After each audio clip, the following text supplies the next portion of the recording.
The war had no beginning, at least not one that the surviving records could agree on. Some claimed it started with a single border dispute over a dying star. Others said it began the day the Keth Dominion discovered what fear truly was. What all accounts agreed on was this: by the time humanity appeared, the galaxy had already bled for 1,000 years. The Dominion stretched across a third of known space, their legions numbering in the trillions. They conquered with such precision that resistance became ritual, each rebellion crushed, each species chained under banners of black steel. To the Keth, war was religion, and in their holy script, mercy was heresy. When humanity entered their space, the Dominion barely noticed. Earth was small, its colonies scattered, its fleets primitive. Yet there was something in the humans that unsettled them. They did not conquer, but they also did not submit. When threatened, they fought like predators cornered. When defeated, they rebuilt faster than logic should allow. The Dominion commanders began calling them the Obstinate Plague. At first, they burned Earth's outposts as punishment. Then, when the humans still refused to die, they made it personal. They brought the war to Sol. The battle for Earth lasted 21 hours. 21 hours of planetary bombardment, orbital sieges, and oceans turned to steam. When it ended, the Keth descended expecting submission. Instead, they found cities still burning, civilians still standing among ruins, and soldiers with eyes that refused to break. The Keth Emperor himself broadcast a single message to the survivors: "Your defiance ends today." The response came not from a general or a leader, but a civilian relief officer named Elias Morrow, whose transmission was accidentally routed to the Dominion fleet. His voice was quiet, hoarse, tired. "You don't decide when it ends," he said. "We do." The message lasted 3 seconds. It was laughed at across the Dominion, until those 3 seconds became the spark that changed the galaxy. Elias had been a teacher once, before the wars. He had no rank, no soldiers, no weapons. But he had something the Keth had never understood: a refusal to stop believing in people. When the bombardments ceased, he began gathering survivors, leading them through the ash to the underground shelters. He patched wounds, shared food, buried the dead. Cameras recorded him working among the ruins, unarmed and unguarded, comforting children and wounded soldiers alike. Within weeks, his broadcasts spread to the remaining human colonies. His words were not orders, they were pleas. "Don't fight because you hate them," he said once. "Fight because you love what they can never destroy." Those recordings reached even beyond human space, finding their way into neutral systems and even the slaves of the Dominion itself. The galaxy began whispering his name like a rumor of hope. The Keth, furious at the defiance, escalated. They sent their 7th Legion, 200 million soldiers, to erase the last of humanity from Mars, where the survivors had fled. The humans, armed with scavenged ships and outdated cannons, prepared for annihilation. But Elias Morrow refused to leave. He walked into the command bunker and told the officers, "We won't win by fighting like them." They argued, begged, cursed, but in the end they followed him. Instead of fortifying, they opened communication channels across the planet, broadcasting the sounds of human life, the cries of children, the laughter in shelters, the soft singing of survivors. When the Keth fleet arrived, expecting resistance, they found the entire planet radiating with sound. The generals gave the order: bombardment. But before the first shot was fired, a low, strange silence filled their decks. The Keth were listening. They did not understand the songs, but something in them cut through the emptiness they called faith. The bombardment never came. Instead, the Legion commander ordered ground assault to restore order. The soldiers landed on Mars expecting terror. What they found were unarmed civilians standing in the open, waiting. "You came to destroy us," Elias said, walking toward them. "So do it. But know this: when you're done, you'll never be free again. You'll never stop hearing the voices of those who didn't lift a hand against you." The Keth hesitated, their rifles shaking. The first soldier fired. Elias fell but did not cry out. And in that moment, something happened that even history would struggle to describe. The Keth soldiers froze. Some dropped their weapons. Others removed their helmets, staring at the man they had just killed. They had slain billions before, but this felt like the death of something sacred. The Legion commander demanded they continue. Half refused. That hesitation was all humanity needed. Not to strike back, but to endure. The Martian survivors buried Elias under red sand and carved 3 words into the stone above his grave. He said enough. The recordings of his final act spread faster than any weapon ever built. Within months, slave worlds across the Dominion rose in rebellion, chanting his name. They did not scream for vengeance, they whispered for peace. The Dominion's networks, designed to suppress information, could not contain the contagion of his memory. Soldiers began deserting. Civil administrators started questioning their purpose. The Emperor called it a psychological infection and unleashed his most loyal armies to cleanse the rebellion. But wherever they marched, they found resistance without hatred, defiance without fury, courage without cruelty. The humans had changed the language of war. Back on Earth, reconstruction began in silence. The planet was scorched, its continents cracked, but life persisted. Children played in the shadows of fallen towers. Farmers grew crops in irradiated soil, and everywhere people spoke of Elias Morrow, not as a savior, but as a reminder. "He didn't win," one veteran said, planting a tree where a crater once was. "He just stopped losing." Across human space, leaders tried to weaponize his legacy, but it resisted corruption. His message was too simple, too pure to twist. Enough. That word became the anthem of humanity's recovery. When the Dominion fleet returned a year later, the humans did not flee.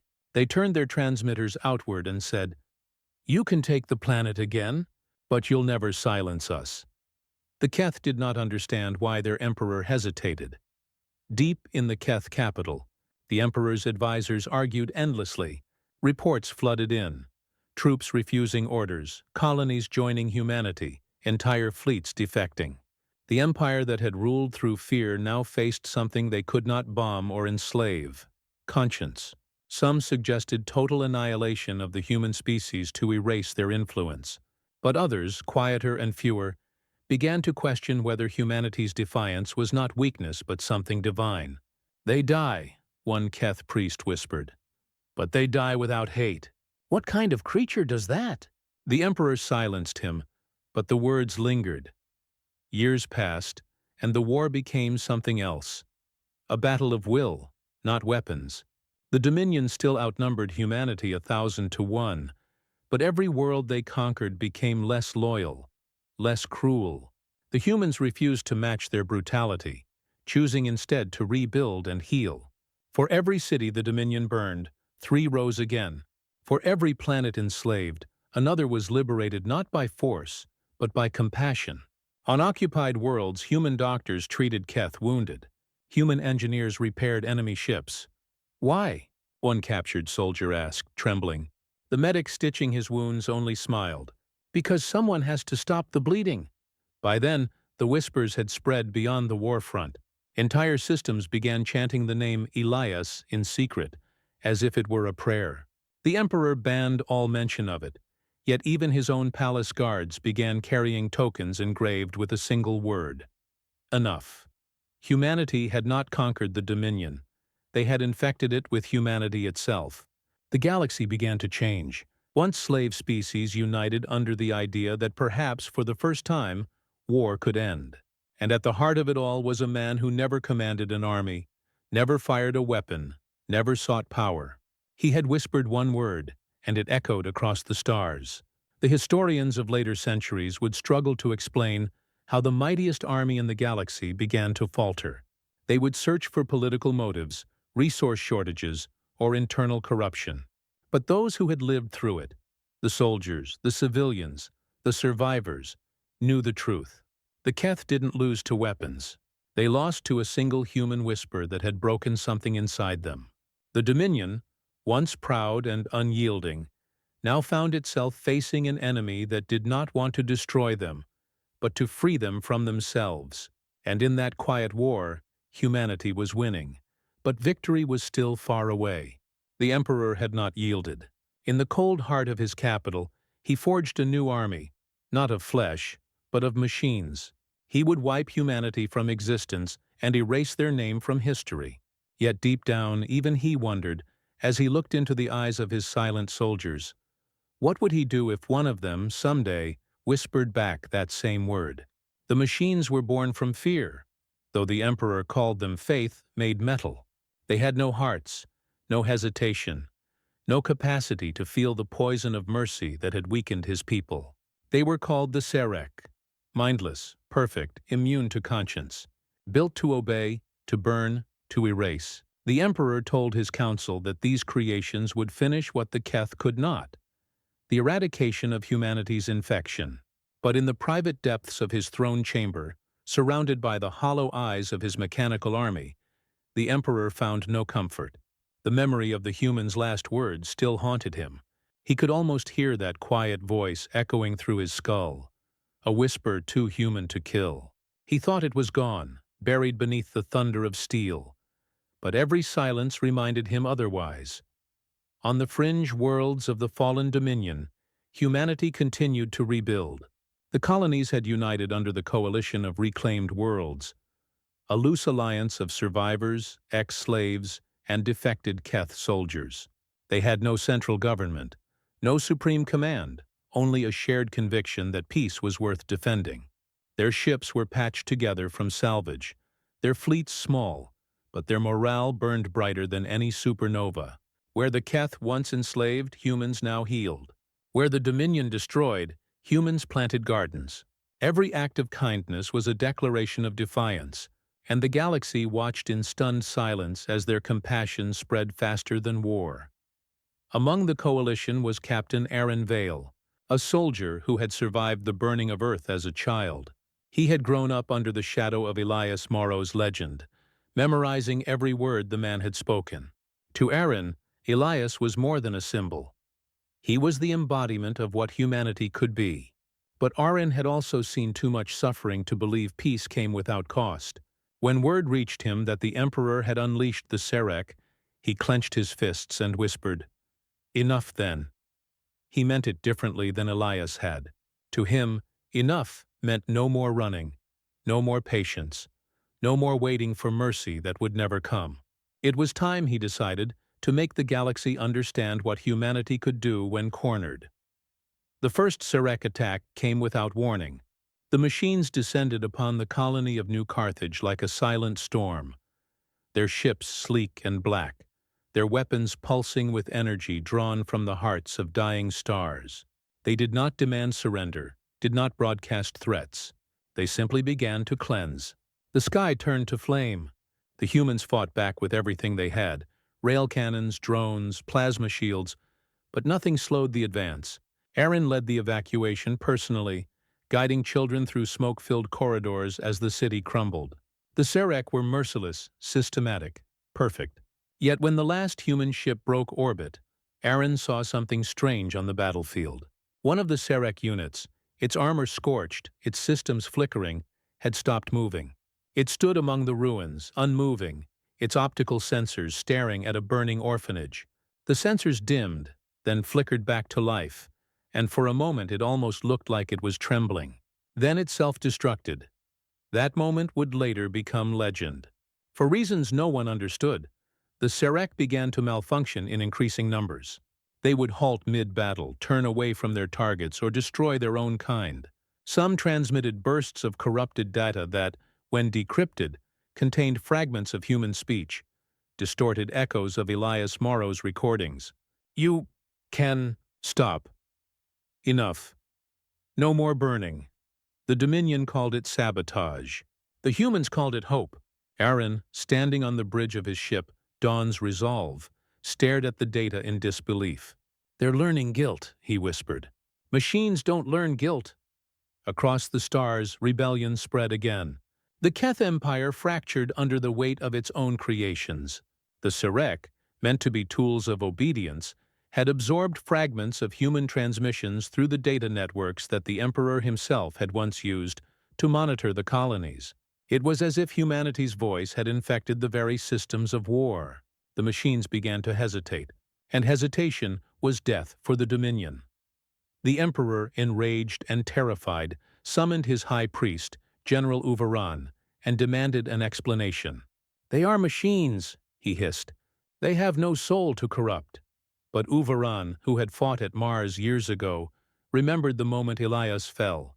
He had seen the look in that human's eyes, a gaze that saw not enemies, but brothers lost in madness. Now he bowed low before his emperor and whispered, "Perhaps, my lord, they do not need souls to hear the truth." The emperor struck him across the face and ordered his execution. Yet as the guards dragged Uvaran away, the old general smiled. "You can't kill what already speaks inside you." Back in the coalition, humanity struggled with its own dilemma. The Serek malfunctions offered an opportunity, a chance to end the war. But how could they reach machines built to destroy emotion? Scientists proposed transmitting modified versions of Elias's final message into the Serek communication grid, hoping to overwrite their core directives. It was a desperate gamble, but it carried a promise far more dangerous than any weapon: compassion as contagion. Aaron volunteered to lead the mission. "We'll send his voice," he said quietly, "where ours can't go." The operation, codenamed Whisperfall, would require infiltrating the Dominion's central relay at the edge of the Nabara Rift, deep within enemy space. The relay was protected by fleets numbering in the millions. A frontal assault was impossible. So Aaron and his crew decided on something insane. They would surrender. They flew Dawn's Resolve straight into Dominion territory, broadcasting open channels, unarmed, shields down. Predictably, the Serek captured them within minutes.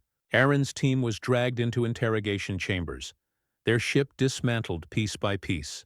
But that was part of the plan. Hidden in the ship's mainframe was a dormant algorithm containing Elias's last message, encoded as a viral frequency that could slip undetected into the Serek network when they accessed the ship's memory. As the Serek interrogators disassembled his ship, Aaron sat in his cell and stared at the blank walls. He thought about Elias, how a single man, unarmed, had faced death without hate. Aaron didn't know if he could do the same. The war had hardened him. He had killed. He had lost. But somewhere deep inside, beneath the rage and grief, he still wanted to believe in the word that had changed the galaxy. He closed his eyes and whispered it, not to his captors, but to himself. Enough! When the algorithm activated, the entire Serek network flickered. Across hundreds of systems, the machines paused. The sound of human voices flooded their circuits. Elias's words, raw and unfiltered, echoed through every line of code. "You don't win by killing what you fear.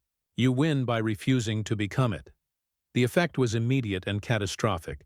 Entire legions stopped moving. Others turned their weapons on their command ships.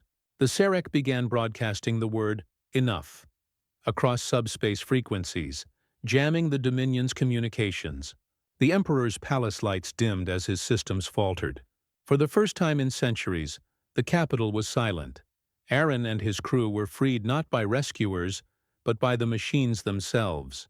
A Serek unit entered their cell, weapons offline, its mechanical voice trembling. "You made us remember," it said. Aaron stared at it, too stunned to respond. "Remember what?" he finally asked.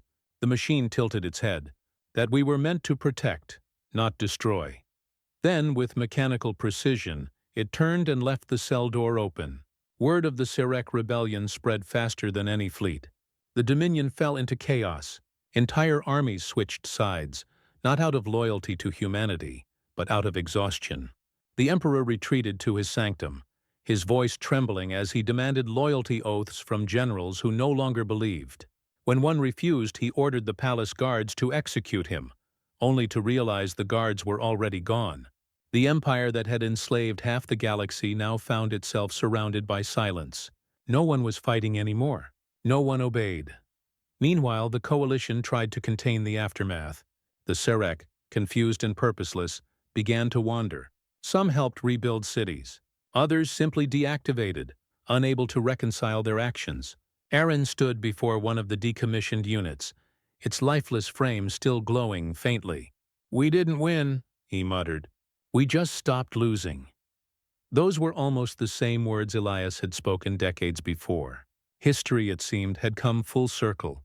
Yet even as the war quieted, Aaron could not rest. The Emperor still lived, and in his silence there was danger. Aaron knew that men like him did not surrender. They waited, and somewhere deep in the ruined throne world, the Emperor sat alone in the dark, surrounded by the ghosts of his empire, whispering to himself, "They think they can change me with words." He raised his hand, trembling, and in the reflection of the shattered palace glass, he saw his own eyes, wet with tears he could not understand. Outside, the stars burned quietly as if holding their breath. The war that had spanned centuries was ending not with explosions, but with whispers. Yet the question that haunted both human and Keth alike was simple. Could peace built on compassion survive the weight of memory?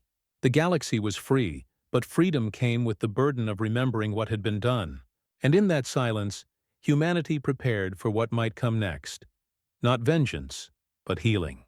Because even if the Emperor rose again, even if war returned, they now carried something the Dominion had never known. The power of a single word that could stop the mightiest army in the galaxy. Enough. The Emperor had not slept in weeks. His eyes, once burning with zeal, had grown hollow. The palace halls were empty.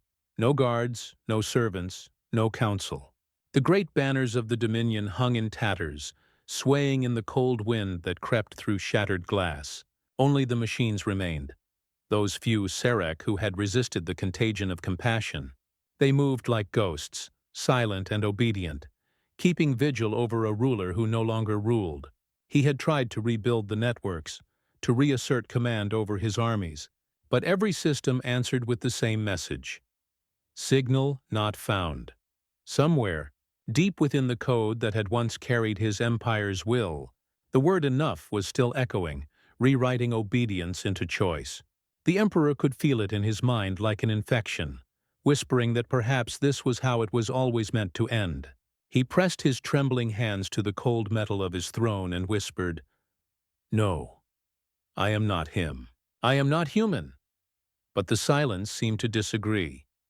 In the coalition's capital on New Horizon, Aaron Vale stood before the Council of Delegates, representatives of hundreds of liberated worlds, human and alien alike. The chamber was built from the ruins of an old Keth cathedral, its arches still scorched by war. "The Emperor will rise again," Aaron said, his voice echoing across the hall. "He's lost his empire, but not his faith. We need to finish this before he infects the peace we've built." Some nodded grimly, others hesitated. "Captain Vale," said Councillor Aranthi, a crystalline being whose people had once been slaves of the Dominion, "you speak of finishing what began with mercy. If we strike now, we risk becoming what we fought to stop." Aaron's jaw tightened. "And if we wait, we risk letting him rebuild the fire we just put out. You can't reason with zealotry." For the first time since Elias Morrow's death, humanity stood divided, not between good and evil, but between hope and fear. Half of the coalition demanded the Emperor's destruction. The other half believed that killing him would betray everything they had learned. Aaron listened, patient but restless. He understood both sides. The war had taken too much for him to easily forgive. And yet when he closed his eyes, he could still hear Elias's voice whispering across time, "You win by refusing to become it." That thought haunted him more than any enemy could. In the end, the council decided on a compromise. A delegation, not an army, would be sent to the throne world to confront the Emperor. Their mission was not conquest but closure. They would offer him terms of peace, though no one expected him to accept. Aaron volunteered immediately. "If this is the end," he said quietly, "then let it be spoken by those who still believe in peace." The journey to the throne world took 3 weeks. The fleet that accompanied the delegation was small, more symbolic than defensive. The galaxy watched as they crossed the void into the heart of what was once the most feared empire in history. When they arrived, they found the planet shrouded in ash and silence. The great orbital stations hung broken in space, drifting like corpses. The once blinding lights of the capital had dimmed to a dull crimson glow.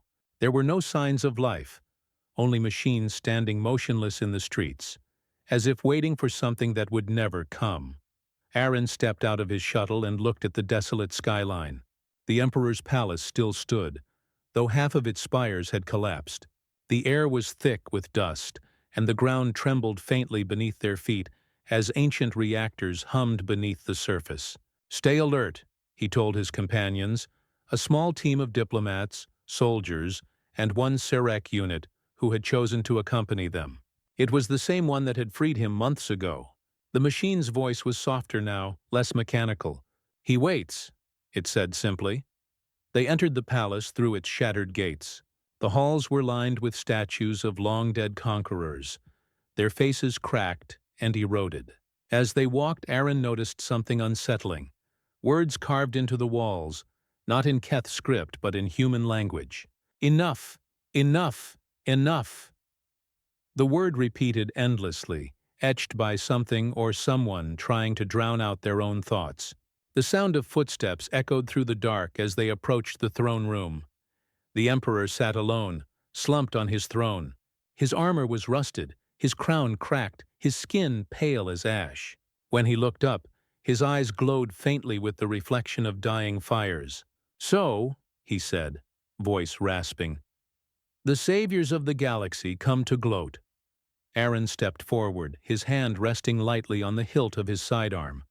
Not as a threat, but as reflex. "We didn't come to gloat," he said. "We came to end this." The Emperor laughed, a hollow sound. "End this? You think you can end war with words? You think you can stop hate by whispering it away?" Aaron didn't answer immediately. Instead, he walked closer, stopping just below the steps that led to the throne. "No," he said. "We didn't stop it. We just reminded everyone they could." The Emperor's eyes narrowed. "And you think that makes you gods? You've infected everything. My soldiers, my machines, even my thoughts. I hear that cursed word in every silence. Enough. Enough. Enough." He slammed his fist against the armrest, the sound echoing like thunder. "You've stolen my faith." Aaron looked at him, not as an enemy, but as a broken man. "We didn't steal it," he said softly. "We just showed you what it cost." The Emperor froze. For the first time, his voice faltered. "You think I don't know what it cost?" he whispered. "I built an empire to save my people from fear. I gave them strength, purpose, unity. And you took that from them." His words trembled, not with rage, but sorrow. "Do you know what happens when fear dies, human? They lose meaning. They stop believing." Aaron shook his head. "No. They start living." The Emperor stared at him for a long time. Then slowly he stood. The movement was painful. His armor creaked like old stone. "You came here to kill me," he said. "Do it. That's what all saviors do. They destroy the monsters they create." Aaron's hand hovered over his weapon, but he didn't draw it. "No," he said. "You're already dying. You've just forgotten how to stop fighting it." Something in those words cracked the air between them. The Emperor's breath hitched, and for a moment his eyes seemed to soften. "I can't stop," he said, voice barely audible. "If I stop, then what am I?" Aaron stepped closer. "You're free." The silence that followed was unbearable. The Emperor looked at his trembling hands, then at the empty hall, then back at Aaron. Finally he sank to his knees. "Then it's over," he whispered. Aaron nodded. "It's over." But before peace could take its first breath, the floor trembled. The surviving Serek, those still loyal to the Emperor, had detected the power shift. Across the planet they reactivated, moving toward the palace with relentless precision. The Emperor looked up, realization dawning too late. "They don't obey me anymore," he said. "They obey the code." Aaron's communicator crackled with urgent reports. Energy readings, advancing units, weapons powering. "We have to go," one of the diplomats shouted. But Aaron didn't move. He looked at the Emperor and saw the truth. "You built them to fight for faith," he said.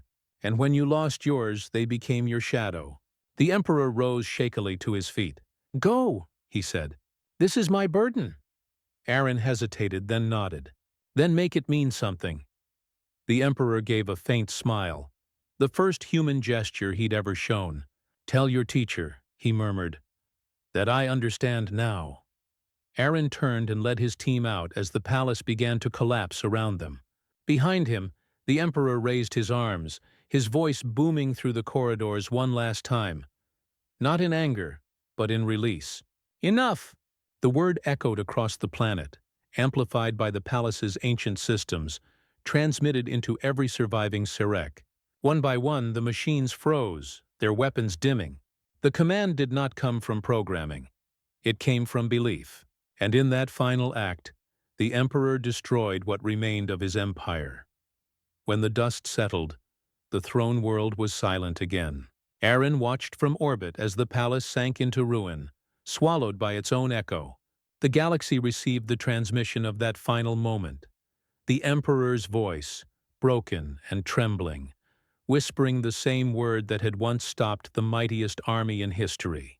The war at last was over, but peace was only beginning, fragile and uncertain, born from the whispers of those who had finally learned what it truly meant to stop. The Emperor's palace was quiet now, eerily so. Once, its halls had echoed with the rhythm of marching boots and the hum of starfleets waiting for orders. Now only whispers lingered, phantoms of loyalty that had long since faded into dust. The Emperor sat upon his throne, not as a ruler, but as a relic of his own creation.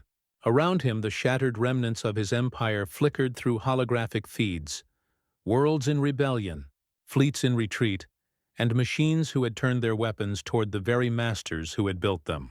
The human word enough played endlessly in the background, bleeding through communication arrays, ship AI systems, even his private chambers.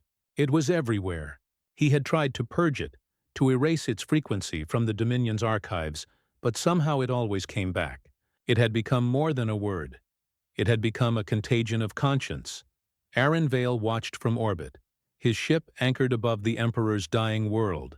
His mission was complete, yet peace still felt distant, fragile. The coalition had convened in emergency councils to decide what to do with the fallen empire. Some wanted vengeance, others demanded mercy. Aaron said nothing. He had seen too much blood, too many broken promises. He didn't want to rule.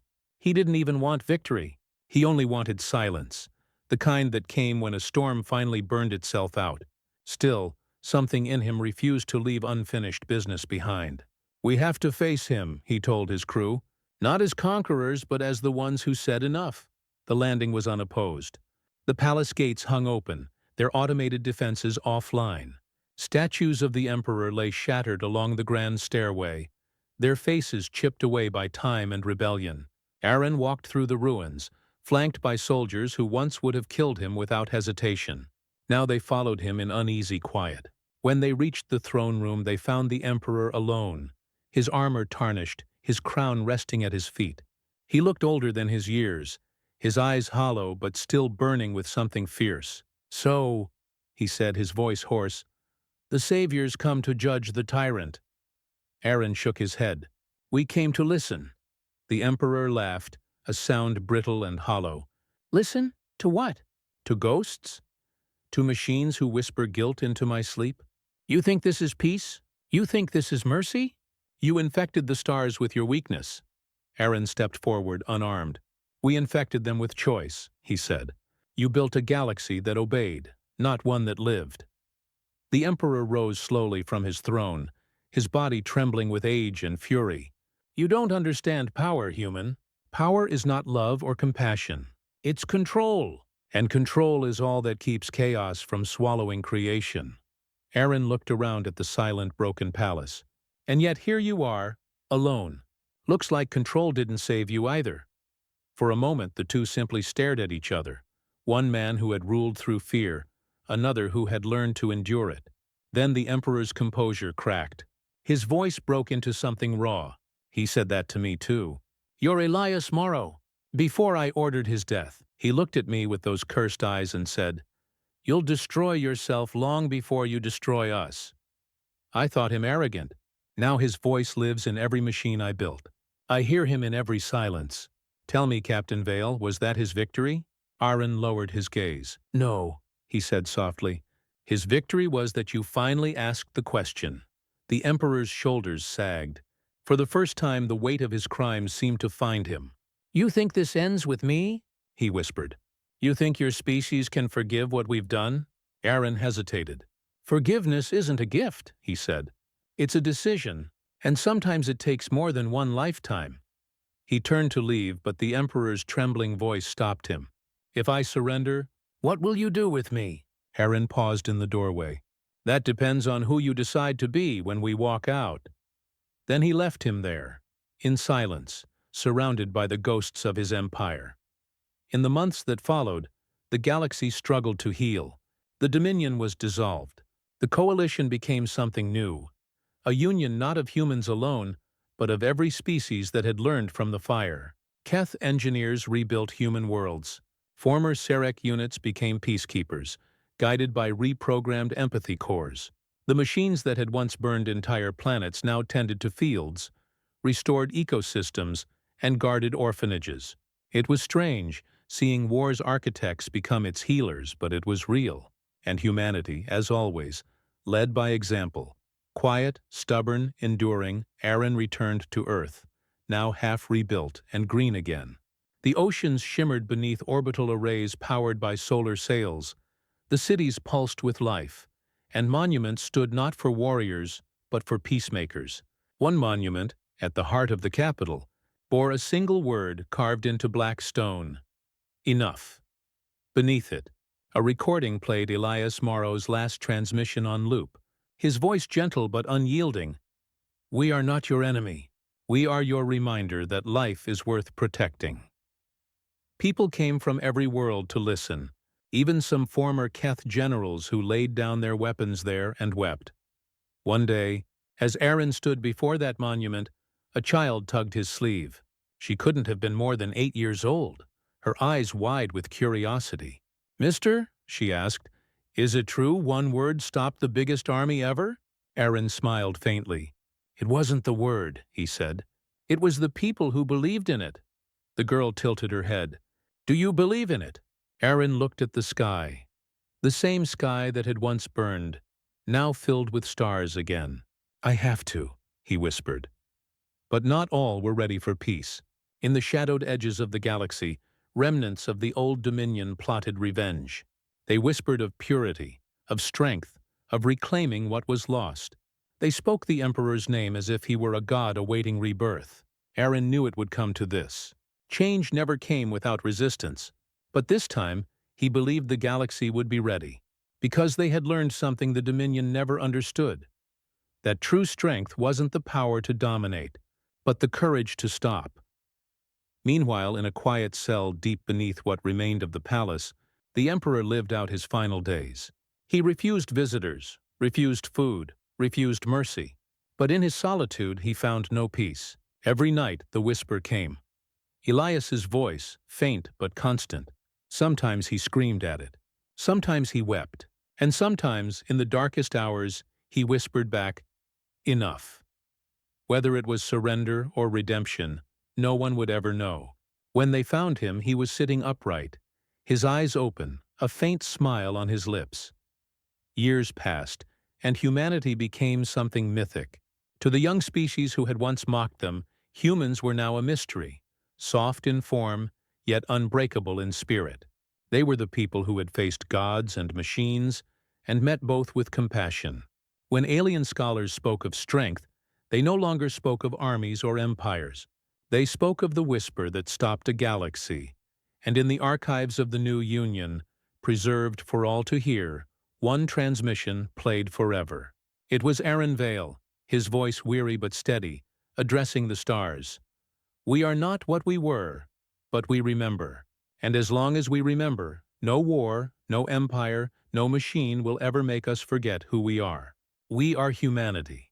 And when we say enough, the universe listens." That was how the story ended. Not with victory or conquest, but with silence. The same silence Elias had once dreamed of, now finally real. Across countless worlds, it spread like dawn breaking over darkness. And somewhere, among the stars, that silence spoke louder than any war ever could. Decades passed, and the whisper became legend. Entire civilizations rebuilt upon the ashes of the war that had nearly consumed them all. The Galactic Union, forged in the wake of that single human word, stretched farther than the old Dominion ever dared. Yet it ruled not through fear, but through shared memory. Every planet carried monuments to the fallen, and every school taught the lesson that had cost trillions of lives to learn. That mercy, once shown, was stronger than the sharpest blade. Humanity did not rise as conquerors.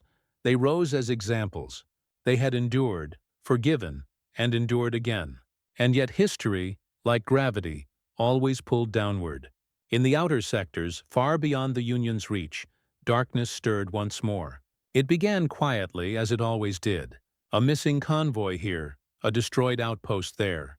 Pirate raiders, the Union thought at first. But the signatures were too precise. The destruction too deliberate. Someone was testing them, probing their defenses.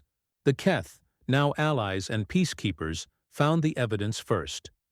Modified war drones carrying the Old Dominion's encryption keys. The news spread like wildfire through the Union's networks. Rumors returned. Of Dominion loyalists who had fled before the fall. Of children raised in exile who spoke the Emperor's name as prophecy. They called themselves the Ascendants, and their symbol was not a crown or a sword, but a single, twisted word carved into their banners. Enough. Aaron Vale, now older and slower but no less vigilant, watched the reports from his post on Earth.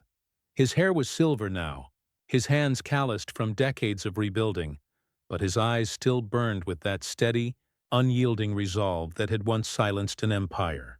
When the council summoned him, he knew why. He had hoped never to fight again. "You can't win peace without guarding it," he said simply.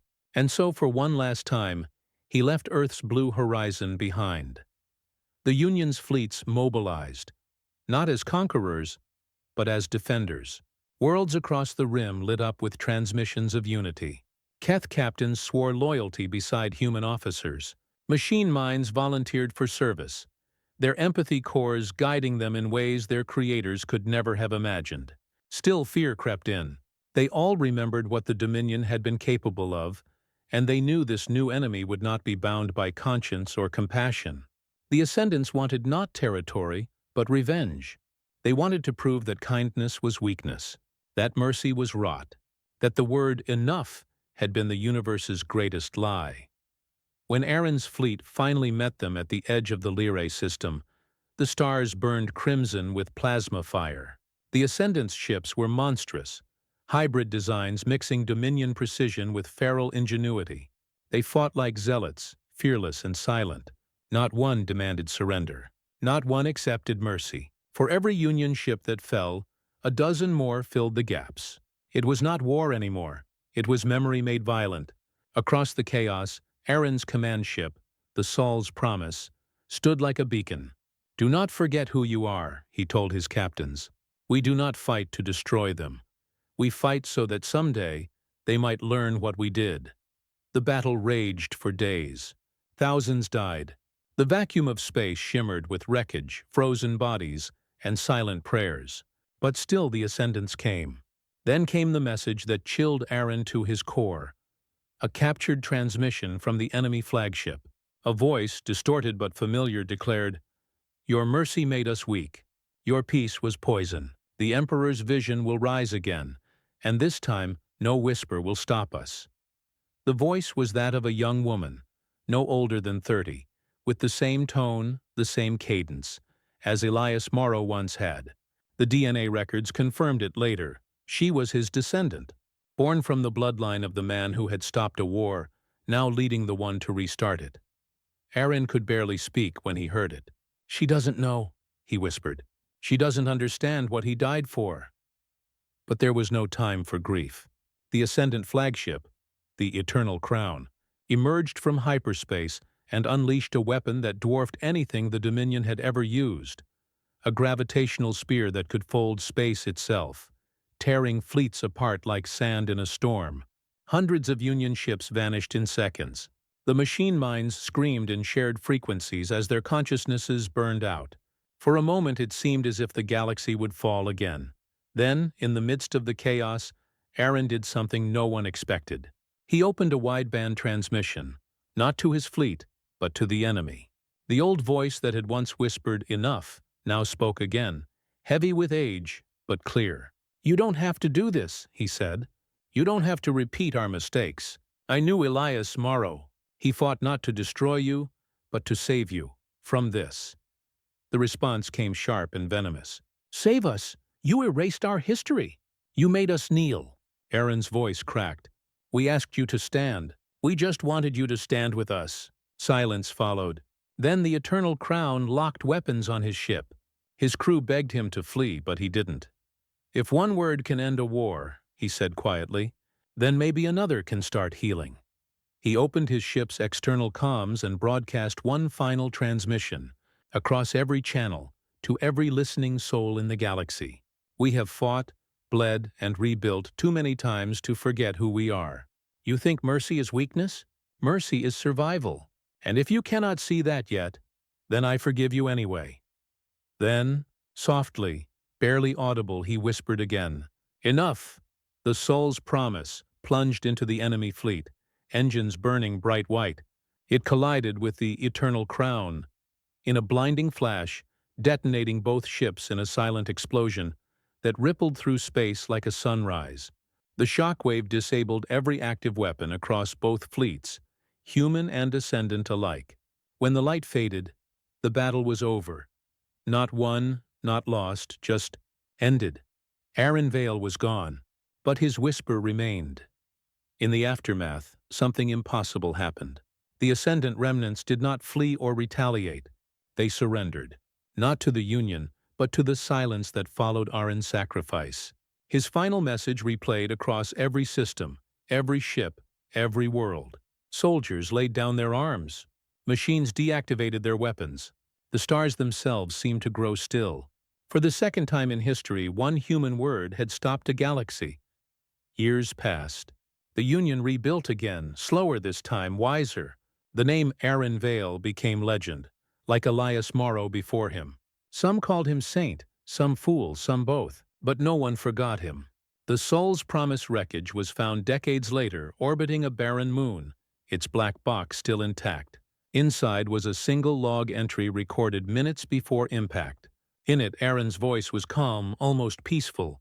"If anyone hears this, tell them we did not die for peace. We lived for it, and when peace asked for one more breath, we gave it gladly." Generations rose and fell. The whisper became a creed. Children learned to speak the word enough before they learned to write their own names. Monks on distant worlds meditated upon its meaning. Machines programmed their ethics cores around it. Even the Keth sang it in their old battle hymns, slow, mournful, and full of hope. The galaxy had finally understood what the humans had meant all along, that the greatest strength in existence wasn't the power to kill, but the courage to stop. On the 1000th anniversary of the Great Silence, the Union gathered above Earth. A single ship, carrying ambassadors from 100 species, descended through the atmosphere and landed beside a vast obsidian monument. It bore no names, no symbols, only the word enough in ancient Terran script. The air was still, the oceans calm, the stars visible even in daylight. As the ambassadors stood in reverent quiet, a voice spoke through the Union's broadcast network, a voice reconstructed from the words of both Elias and Aaron, woven together by the machine minds. It said, "We are humanity. We are the reminder that strength is not domination. We are the whisper that taught the universe to listen." The gathering fell silent, and then, one by one, the ambassadors placed their hands upon the monument, not as tribute to humans, but as a promise to each other. Across the galaxy, in 1,000 tongues, one word echoed through the void. Enough. The stars, as if listening, shone brighter. Far away, in the ruins of an old Dominion citadel, a single flower grew through the cracks of the stone. No one had planted it. It had simply appeared, white, small, and stubbornly alive. Wind passed through the empty halls, carrying a faint sound that might have been nothing, or might have been a whisper.